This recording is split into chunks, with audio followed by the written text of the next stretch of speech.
بسم اللہ والسلام علی رسول اللہ۔ درس نظامی کے میرے ایک اسٹوڈنٹ ہیں، انہوں نے کچھ سوالات میرے پاس بھیجے ہیں کہ امیر المومنین حضرت سیدنا ابوبکر صدیق رضی اللہ تعالیٰ عنہ جب نبی پاک علیہ الصلوۃ والسلام کے ساتھ غار ثور میں تھے تو کیا سانپ نے ان کو ڈسا تھا یا نہیں، اس طرح مکڑی نے جالا تنا تھا یا نہیں، اور اسی طرح کبوتری نے انڈے دیے تھے یا نہیں؟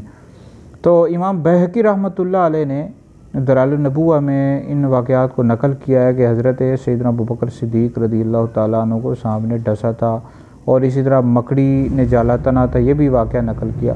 البتہ یہ جو کبوتری نے انڈے دیے تھے یا نہیں، تو کچھ نے انکار کیا ہے، کچھ نے کہا کہ 2 کبوتر آ گئے تھے۔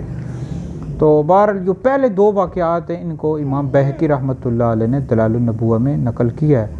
تو بہرحال یاد رکھیں، یہ جو واقعات ہیں یہ کوئی باب عقائد سے تعلق نہیں رکھتے کہ ان کا انکار کرنا معاذ اللہ کفر ہو جائے، یا ضرورت مذہب اہل سنت میں سے نہیں ہے کہ ان کی وجہ سے بندہ گمراہ ہو جائے، انکار کرے۔ تو کچھ انکار کرتے ہیں، کچھ بیان کرتے ہیں، یہ تاریخی واقعات ہیں اور ان کو بیان بھی کیا جاتا ہے۔